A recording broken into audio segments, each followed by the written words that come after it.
Hey guys, I never really wanted to cover this topic because I don't really see that it's relevant anymore, but the amount of questions I get about it, it's sort of inevitable that it be covered. So I'll just approach this from the point of view of the questions I get in relation to Japan and World War II. One of the most common ones I get is, do Japanese people know about what happened? Because it is true the Japanese government have denied the atrocities that happened in Nanking in China, and the Japanese government hasn't been very honest and forthright about a lot of Japan's past. There's a lot of really bad errors they've made as far as errors of judgment, as far as shrines. There's a shrine in Tokyo to honour the soldiers and all sorts of bad stuff the Japanese government's done. And one of the most common questions I get is, do Japanese people know about what happened during World War II and about Nanking? Yes, they do.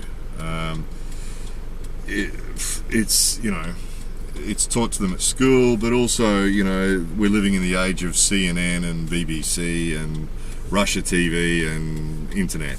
So, they can see all the same stuff that you guys can see, basically. So yeah, they know all about it. They know all about that stuff that happened. Another one I get quite often is, can you interview in my interview series? Can you ask them about how they feel about it? No, I'm not going to ask. For the same reason that I wouldn't go to Australia, or that I wouldn't expect a Japanese person to go to Australia and say, "So I hear you guys killed a lot of Aboriginal Australians when you first came to the country. How do you feel about that?" First of all, the person you ask the question to isn't going to have been involved, or go to America and say, "So, I hear you guys killed a lot of the Native Americans when you turned up here. What's the story with that?" The person you ask isn't responsible for that. They didn't do that. And I don't think it's it's pointless, don't you think? Don't you think? It's obvious. We know how they feel. They feel really bad. They feel embarrassed. They feel embarrassed that their country did that. And knowing the way Japanese culture works, people who understand Japanese culture and Japanese thinking understand that the guys at the top made some really bad decisions at that time and allowed themselves to get drawn into a conflict, and then, continued with a whole series of bad decisions and did a whole heap of really bad shit. And the Japanese people followed blindly and did it, which people who understand Japanese culture aren't real surprised that Japanese people followed their leaders and did what the leaders asked them to do and told them to do, So, bad stuff. The leaders made really, really bad decisions, and the Japanese people followed it through and did it. And it's really bad. But, that was 67 years ago that finished. I actually did meet one of my Budo teachers was 92 years old. He passed away 2 years ago. But he actually fought with the Japanese army in World War II in Papua New Guinea, which is north of Australia, for those of you who don't know where Papua New Guinea is. And he fought against Australians in Papua New Guinea during World War II.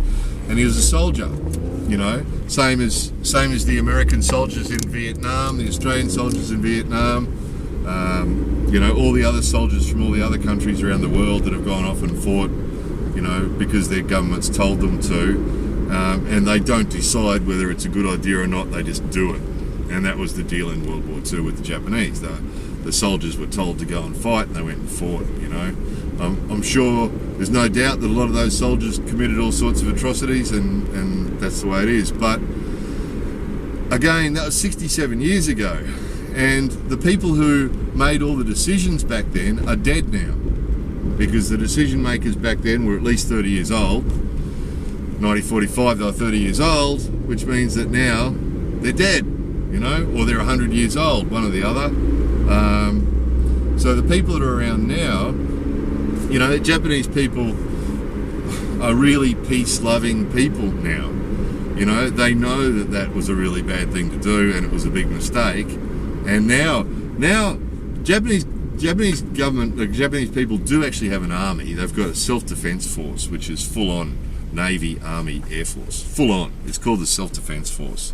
So there's a lot of people that always say to me, oh, you know, Japan doesn't have an army. And, well, it's true they don't have an army, but they're a self-defense force, and it's got tanks, and they've got fighter aeroplanes that fly over here fully armed, because, you know, they're on standby because of Korea, and they got Navy boats, and they've got all the stuff. They got it all.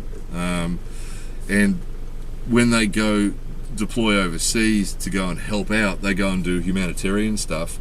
If they go to a war zone, people in Tokyo protest because now they've got really careful about where they deploy their people to, even though they're not shooting. Japanese soldiers haven't fired a shot at anybody in 67 years.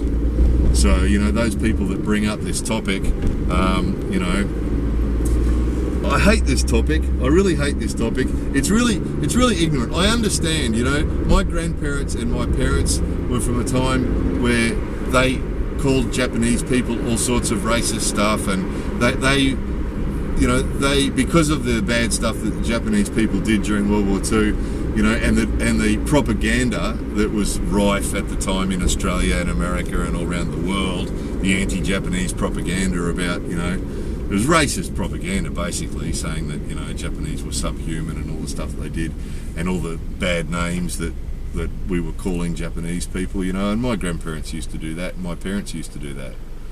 And, you know, I understand it. So when I get the trolls and the other, you know, people with their comments about the calling Japanese people racist words and saying, you know, we showed you because of Pearl Harbor and we dropped atomic bombs, and, you know, I understand those people where they're coming from, because I know what it's like to have racist people in the family, you know. I understand that. But 67 years ago, you know, and in the meantime, you know, let's keep in mind, you know, the Australian people killed the Aboriginal Australians, not all of them, but killed lots of them at will, bang, you know. And, you know, the Americans did it to the Native Americans. The English people did it all around the world. You know, the English people, my great-grandparents, you know, the English people went right around the world, colonising the world and killing everybody, you know.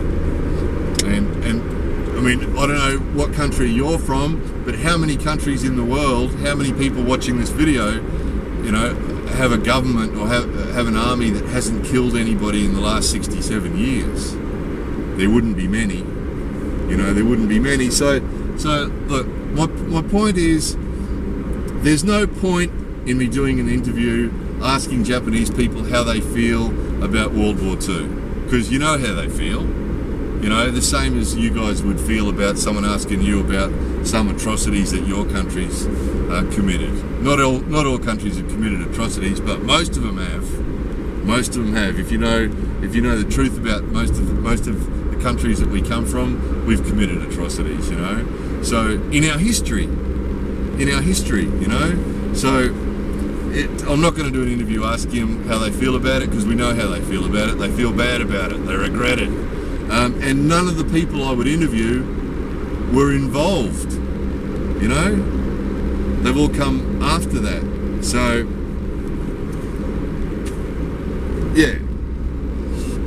I just don't know where to go with this. I just find it an incredibly frustrating thing.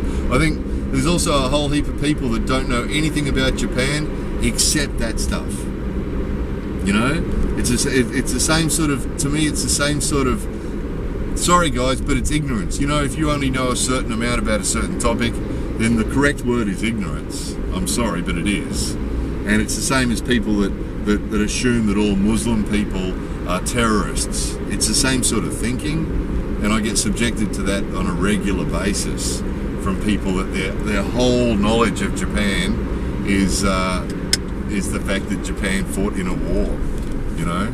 And comments about Pearl Harbor. Well, you know, if you really want to do some research how many people died in Pearl Harbor and how many people have died since then all around the world in all these other conflicts. You know, look at it, the conflicts that are going on today. where there's towns being bombed, where women and children are getting killed, and it's just terrible. It's just terrible. So yeah, this video's gone nowhere. I know it's gone nowhere, but where can it go? That's always my feeling with this, is when people ask me about, what do Japanese people think about World War II? And, well, they know about it, guys. They've got the same CNN, BBC, internet as we have. They've seen it. They can see all the same stuff that we can see. They know about it. They feel bad about it. Same way that we do about our own countries, histories. And what our own country is doing now, my old country is doing some stuff now. Shit, I don't think it should be doing. My own country is sending soldiers off to other people's countries at the moment to do stuff that I don't think they should be doing. Nobody asks me, and it's the same for Japanese people, same for you guys. If your country does something, your soldiers are off doing something they're not supposed to do, asking you how you feel about it, I don't know. So yeah, please guys, World War II, yeah, okay, let's move on. That's 67 years ago, let's move on. I won't be addressing it again on this channel, because, it's not relevant. It's not relevant. No more than asking American people about the Native Americans, or asking Australian people about the Aboriginals, same thing. Anyway, how do you English people feel about the Crusades? What was that about? You Spaniards? What are you Spaniards doing there? Oh yeah, more videos coming soon.